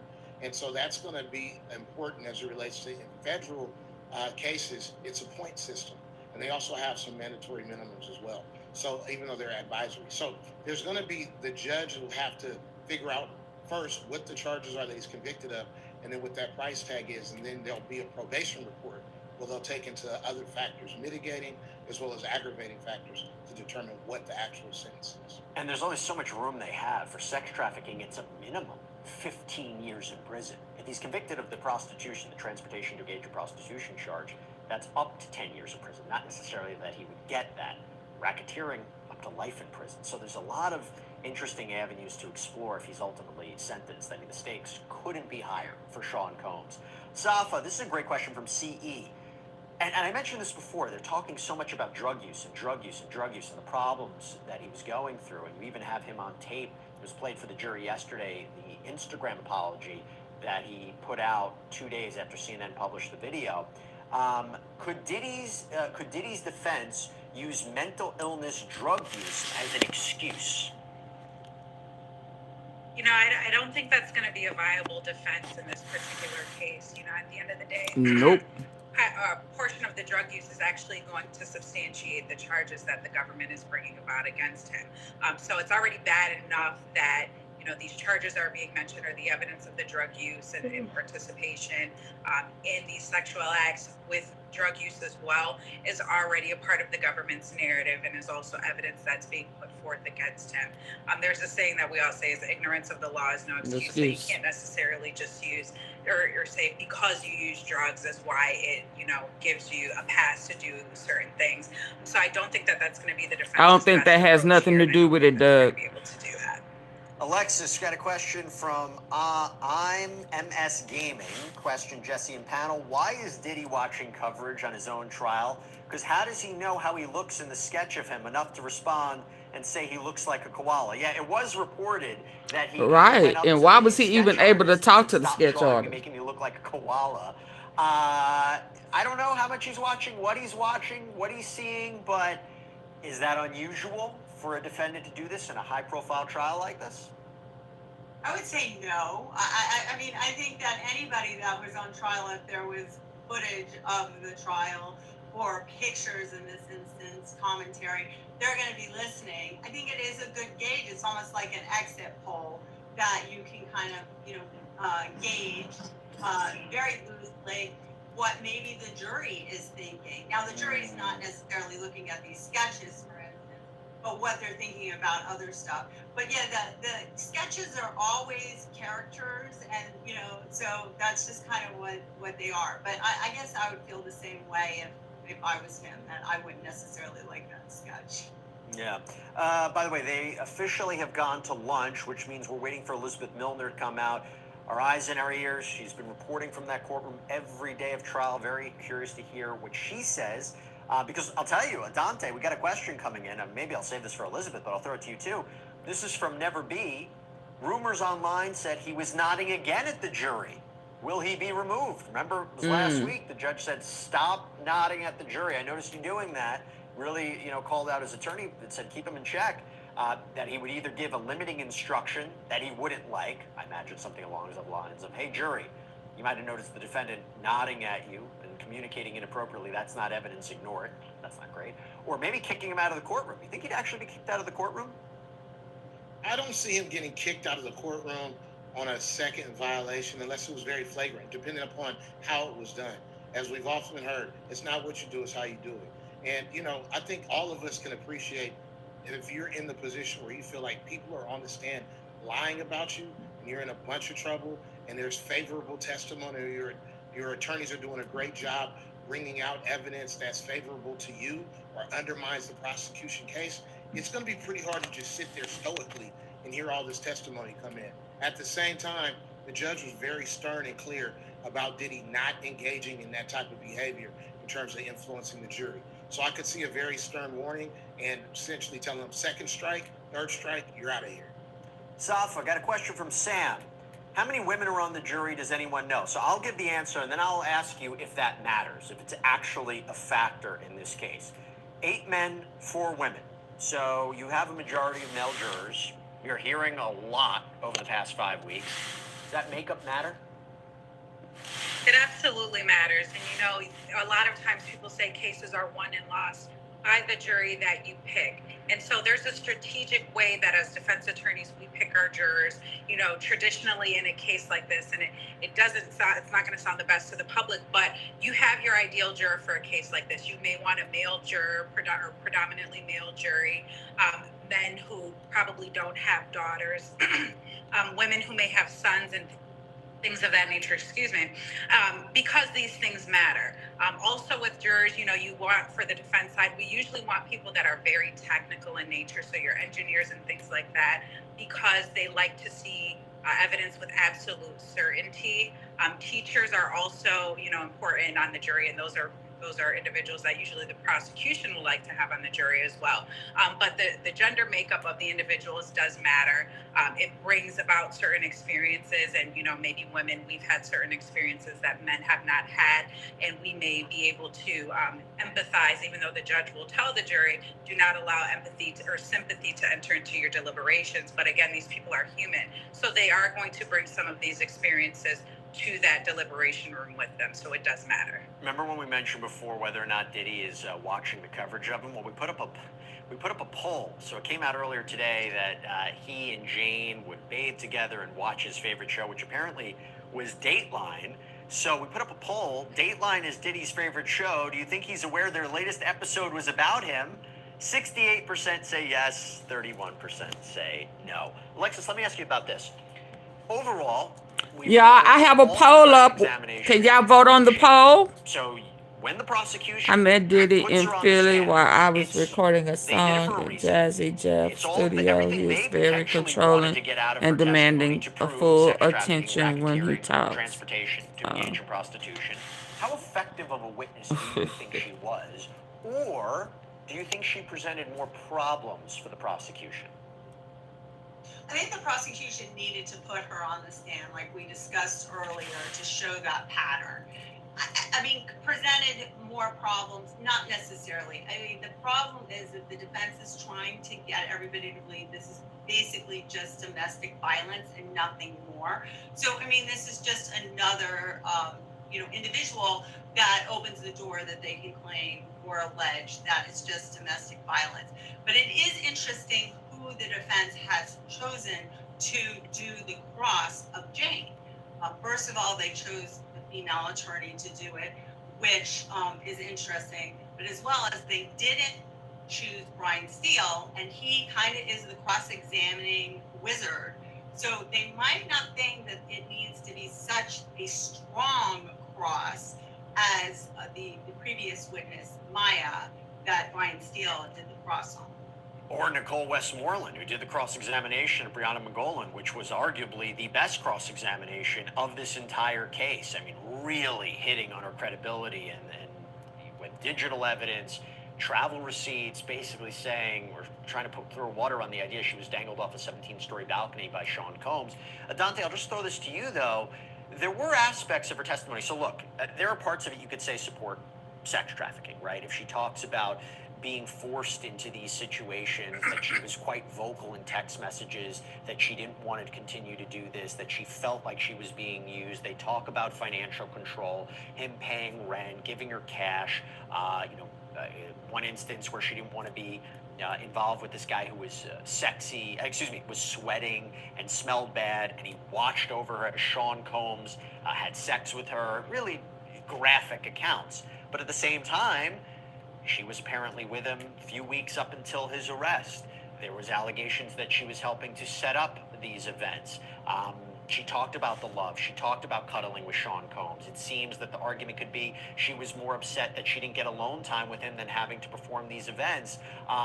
There was one message that came out yesterday where she said, "I know I'm consenting," in the videos. I'm paraphrasing a little bit, but there were openings, and it does make me wonder your perspective. We're going to see where this cross-examination continues.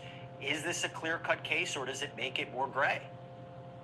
I think it totally throws a shade of gray on the entire case, because what you have here in terms of a theme that keeps reoccurring with all of these complaining witnesses, in terms of the main ones, is that they essentially accepted benefits, curried favor with him, and attempted to do so in terms of that favor by way of engaging, whether it's hotel nights or these free calls. And then post free call or post hotel night or post claimed violence, they're then communicating with him in a loving way and continuing to take more benefits. And if I'm the defense attorneys, I'm saying, look, are these people really doing this because they're coerced? They're talking about money, but you're getting 20 grand, 10 grand a month. And oh, by the way, you already had another situation, romantic relationship, where you had a child, you're getting child support and was living somewhere else. And, rumors are that was another celebrity. So are these women who really were intoxicated and wanted this lifestyle, and in exchange engaged in sexual behavior with others? Not necessarily with Diddy himself, although there definitely was that, but with other people, and selected them and did all these different things and were aroused by it, apparently, because the workers who come in, none of them are saying that they felt like these women were doing this stuff against their will, despite Diddy being there. So if I'm a defense attorney, I'm saying, look, this looks like this is going to a mistrial. It's going to be hard for every one of those jurors, 12 of those jurors, to come to a unanimous verdict. So Dante, Alexis, Safa, stand by. We're going to take a quick break because we're going to get Elizabeth Milner, Nicole Westmoreland, and Bonner vetted. And so we've already heard that. Ruled that the motion was right. We've already heard that, right? We don't know just yet who they're going to be calling next to the stand, but I'm hoping that they'll at least kind of spill the tea a little bit this afternoon before we adjourn for the day. So we should find out very soon. because the witness list is sealed and we really don't get an idea of who's testifying until the end of the day when there's some sort of clues, and we do wonder whether or not Christina Corum will testify for the prosecution. We anticipate that she would. These are two questions that are very similar for you, Elizabeth. This is from RSS. What's the latest update on the mistrial due to Brianna's testimony? And this is also from Blessing Eek. Has the prosecution responded to the do they defeat that charge? You could say sex trafficking, is it actually non-consensual? Is it really force, fraud, coercion being used? Is there really a criminal enterprise for racketeering? But transportation to engage in prostitution on that, if anything. So the judge spoke about it this morning before the jury was brought in, before the witness Jane was brought in back to the witness stand. And the judge ruled that the motion was denied because he believes that there was no interference that happened. He was saying that the defense was able to undermine that this alleged incident, that being the balcony incident on the 17th story over at Cassie's condo, that they were able to undermine this alleged incident with the hotel receipt, and that being the receipt that showed that Sean Combs was over in New York during the time that this allegedly happened. And the judge said that this isn't fodder for a mistrial, and that the defense can use exhibits to undermine both Bonna's testimony, Cassie's testimony, and in some respects even Mia's testimony too. But the defense said, okay, well, we didn't know what Bonna was going to say, and then the government, even in their response, wasn't talking specifically about the hotel receipt. And then the judge said, well, Nicole Westmoreland really had a Perry Mason moment during her cross-examination, and that's not grounds for a mistrial, because she did have a very effective cross, Nicole Westmoreland did, when Bonna was on the stand. And the defense said, well, Cassie said she saw it. There's nothing in the text that says she saw it, because they were talking about the exhibits where Cassie texted after the fact, just being like to Christina Corum, oh, hey, I just heard that this crazy stuff had happened, and that being the alleged dangling of Bonna over at the top of her condo. And then the defense says that they kind of want to do a nahu or a napu instruction, that Bonna's testimony was perjured. And the government said that Bonna's testimony wasn't perjured. She just could have been confused that the metadata, because we saw the metadata that showed that the photo in question was taken on September 26th. And the government was like, okay, well, maybe this metadata could have been wrong in this instance, because they say sometimes that could happen. But the judge said, well, isn't the innocent explanation to all of this was that this was 9 years ago. Bonna was in her early 20s at this point, that around this time she was taking drugs, and that this photo could have been taken earlier, it could have been taken later, and that the defense already attacked the timing of this incident during their cross-examination. And the defense said, and Alexandra Shapiro is making these arguments on behalf of the defense, where she was saying that the government still isn't bringing up the hotel receipt, and that Bonna has motivation to lie because of her civil claims against Sean Combs. And the judge said, okay, well, you can submit your proposed instruction, and that being the nahu or the napu instruction. And the defense said, okay, absolutely. And so despite even the judge's ruling, the defense says that they're still going to submit their instruction, so that way the jury can know once it comes time for those moments that this may have allegedly been perjured testimony. Yeah, it's not poo. It's basically when the Supreme Court held that a prosecutor has to correct the record, has to correct a materially false impression that comes from testimony. It could violate due process, whether it was intentional or not. Real quick, I know we have to let you go. I just want to ask you, is his family in court today, Sean Combs? Yeah. Yep. So it's a decent family present, I should say. So his mother Janice is there, his sister Keisha is there, his sons Justin and Christian are there. The mother of his youngest child, Love, is there, and surprisingly, we are wearing the same dress today, just in different colors. We chatted about it in the elevator. She was super nice. But as far as just support on Diddy's side, he does seem to be having a support system there. And also, another big name is inside that courtroom, and that being Mark Garrigo. So maybe he's there. Hey, Naturally Narlins. In action while she's giving the cross-examination. And so thank you for the makeup brushes and the flowers. Thank you. All right, Elizabeth Milner, happy birthday. I know you have to head back into court. Thank you so much for the great reporting as always, and I will see you later on our daily sidebar recap of everything that happened in court today. Thanks, Elizabeth. No, you got it. Thanks, Jesse. All right, let me continue on with our panel. We had a great question that came in. Okay, so this is a question for all three of my guests, Adante, Alexis, and Safa. Safa, I'll start with you. When you list the charges against Sean Combs, do you think he will beat them? Safa, start with you. It's going to depend. I'm still not in the purview that the prosecution has met their burden of proof beyond a reasonable doubt. I think that the defense has raised some significant doubt and credibility issues with the witnesses. I think that the prosecution has made a somewhat better case on the sex trafficking aspect or charges. With respect to the RICO, I think that they are on their way. They've certainly established some predicate offenses that would be required to substantiate the RICO, but I think that they've still got some ways to go. And I personally think that as Jane Doe 2, or as Jane Doe is sitting here testifying today, I think that the defense is having some significant wins with respect to her credibility. So I don't think that this is a slam dunk case for the prosecution. I don't think that they've met their burden of proof beyond a reasonable doubt as of yet. So we'll see. Adante, your thoughts? Yeah, I think that, the defense has definitely made some points today. The prosecution, in my opinion, by putting this witness on the stand, Jane Doe, that is, I think it's hurt their case, the credibility of their case. And if the defense gets that They crazy as hell. the judge is going to tell them, hey, the prosecutors have a duty and they may have placed a perjured testimony into the record.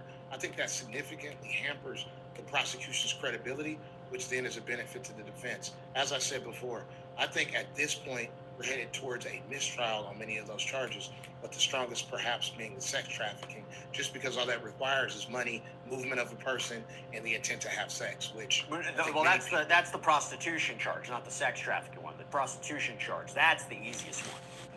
You look at Jane's testimony alone, I think that was enough. I mean, I don't think the jury's going back and saying these sexual episodes didn't happen. The defense isn't even arguing against that. So they're just talking. And I guess the question is, Alexis, how do they defeat that charge? You could say sex trafficking, is it actually non-consensual? Is it really force, fraud, coercion being used? Is there really a criminal enterprise for racketeering? But transportation to engage in prostitution, Jane's saying that she helped pay for these men to travel, paid them, there's cash being given.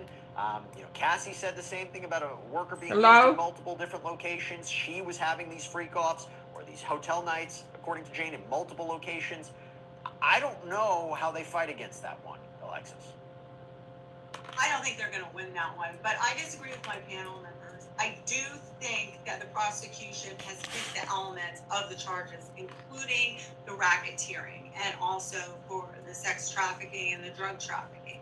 Now, whether the jury is going to go and convict him is, in my opinion, the real question. I think we have a celebrity here, and just overall, jurors don't like to convict celebrities in general, so the prosecution has to overcome that. Then on top of that, we have this, confusion that happens with racketeering charges. Jurors generally don't really understand that, and it takes a lot of education. And then we have thrown into the mix this confusion that the defense is doing really well trying to convince the jury that this is just domestic violence. Saf, we've got a question from Hampton Boyce. Is the jury allowed to cross-examine in court any of these witnesses? They should. They don't have the ability to, but don't in certain jurisdictions they are allowed to ask questions of the witnesses? Well, in New York, you are not allowed to do that, and they're not allowed to in this particular case. The only parties that are allowed to question the jurors are the attorneys. You may see on a rare occasion where a judge may ask the attorneys are the only ones that are allowed to ask witnesses questions.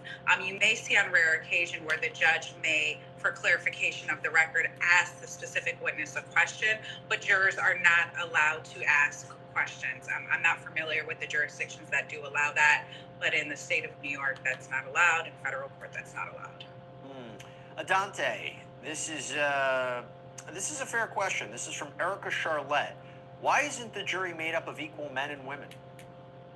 Well, jury selection and how jurors actually find themselves on the jury is a process where jurors are vetted.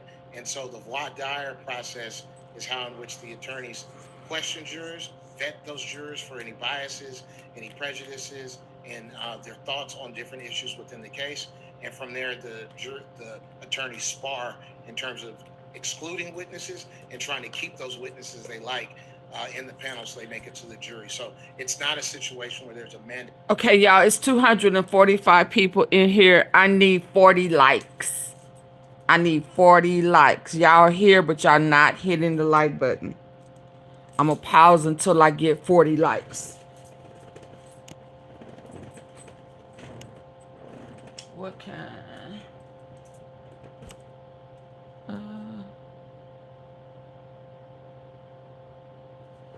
I'm going to go over here. I need the lights up.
Come on, y'all.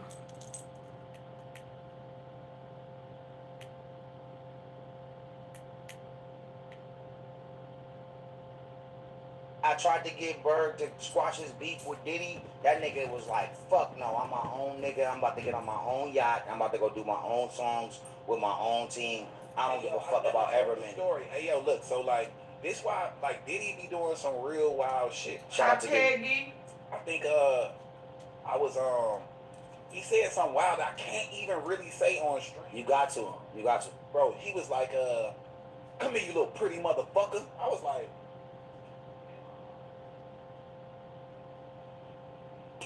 well, at the end of the day, bro, like, nah, like, I'm like, we at his crib, we at Star Island. I'm like, huh? He like, yo, I made motherfuckers forget that such and such was this. Imagine when I put my arms around your little fine ass. I said, what?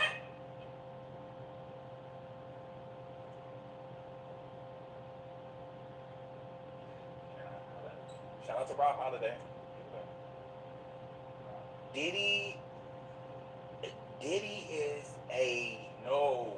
Academics is doing an amazing job. We might need to get Academics on this stream. You know Academics. You linked up with him? I met him before. Okay, I gotta link you. That's my guy. But at the reality of it, he's doing an amazing job right now. Shout out to DJ Academics. Shout out to Diddy, too. It's amazing. Shout out to Diddy. But yo, Diddy is one of the nastiest niggas ever in life. Nigga is tripping. Yo, I would have fucked Cassie for free, but just not in front of him. They say that, nigga, Act say that Daphne Joy fucked 50 niggas. Yes, bro. She fine as hell, too. Boy, and not only that, the nigga say that she said on the stand today that he was... Daphne was on the stand? Yeah, today. Oh, my God. She said... Shout out to Daphne. Shout out to Diddy, too. Yo, Daphne, even after them 50, yeah, whatever.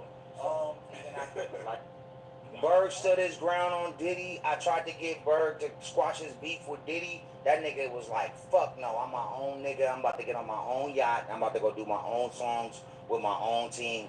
I don't give a fuck about Everman. Story. Hey, yo, look, so, like, this why, like, Diddy be doing some real wild shit. Shout out to Diddy. I think, I was, he said something wild I can't even really say on stream. You got to. You got to. Bro, he was like, come here, you little pretty motherfucker. I was like,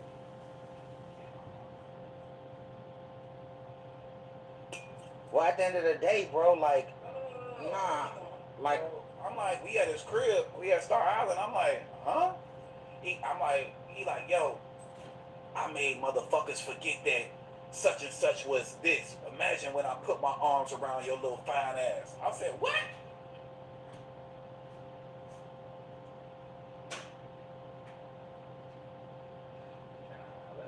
Shout out to Rob Holiday. Diddy is...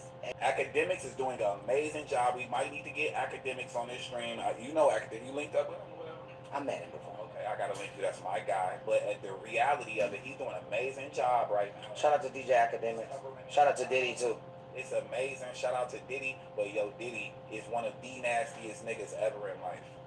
Nigga is tripping. Yo, I would have fucked Cassie for free, but just not in front of him.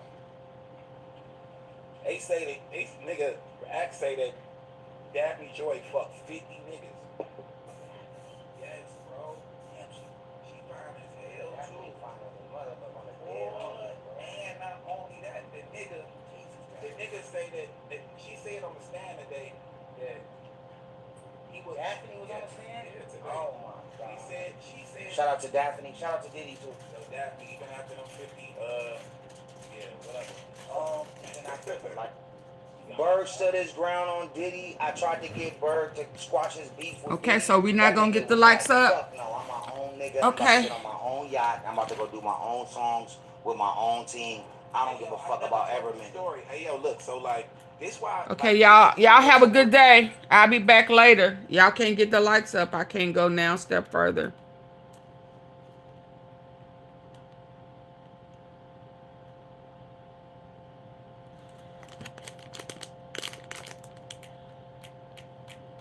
I need 26 likes.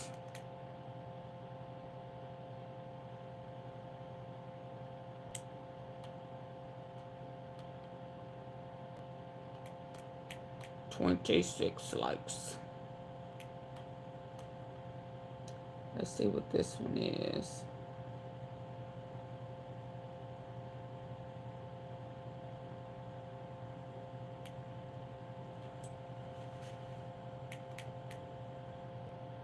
Three details hint that Tupac's death might be linked to him. Although Diddy usually dresses conservatively, he has several tattoos, and the most striking is the Tupac tattoo on his chest with Tupac's iconic bandana look. This raises the question, why would Diddy choose to tattoo Tupac's image on his chest? Could there be a deeper reason? First, Diddy and Tupac's relationship was more than just a friendship in the industry. Tupac's role in Juice opened doors for him, but Diddy also wanted that role. Despite multiple attempts to get it, the producers chose Tupac instead, which caused Diddy to miss out. Could this have fueled some jealousy? What's even more puzzling is the 1,994 shooting incident at Diddy's studio, where Tupac was the only target. Diddy and Biggie were unharmed, and Tupac later mentioned in an interview that Diddy's cold response made him suspicious that Diddy might have orchestrated the attack. Although Diddy denies it, his shifting eyes during interviews seem to reveal his nervousness. Additionally, after Tupac's alleged killer, Keefe D, was arrested, it was revealed he had close ties to Diddy. Keefe D had worked as Diddy's bodyguard and even claimed Diddy paid $1 million for the Tupac attack. All of this seems to point to a chilling truth. What do you think the tattoo on Diddy's chest really means? Did you notice that Diddy has a Tupac skull tattoo on his chest? Three details hint that Tupac's death might be linked to him. Although Diddy usually dresses conservatively, he has several tattoos, and the most striking is the Tupac tattoo on his chest with Tupac's iconic bandana look. This raises the question, why would Diddy choose to tattoo Tupac's image on his chest? Could there be a deeper reason? Diddy and Tupac's relationship was more than just a friendship in the industry. Tupac's role in Juice opened doors for him, but Diddy also wanted that role. Despite multiple attempts to get it, the producers chose Tupac instead, which caused Diddy to miss out. Could this have fueled some jealousy? What's even more puzzling is the 1,994 shooting incident at Diddy's studio, where Tupac was the only target. Diddy and Biggie were unharmed, and Tupac later mentioned in an interview that Diddy's cold response made him suspicious that Diddy might have orchestrated the attack. Although Diddy denies it, his shifting eyes during interviews seem to reveal his nervousness. Additionally, after Tupac's alleged killer, Keefe D, was arrested, it was revealed he had close ties to Diddy. Keefe D had worked as Diddy's bodyguard and even claimed Diddy paid $1 million for the Tupac defense did a really good job of undermining the witness testimony, and that's that. And Alexander Shapiro was just essentially saying that the government knew that Brianna Bongolan was possibly going to perjure herself because they knew about the date of the photo. Yeah, the lights are not up in 3 minutes. They had the information that Diddy was I'll be back later for those days. So there's some back and forth on that. And then, the motion to call Dr. Hughes as a witness back, who was the trauma expert, the government wanted to recall her. That was denied. The judge, he said that would sort of prejudice the defense, thinking, oh, this witness is more important than others, so we're going to call her back. And there is a juror issue. So the juror issue, we don't actually know what that is.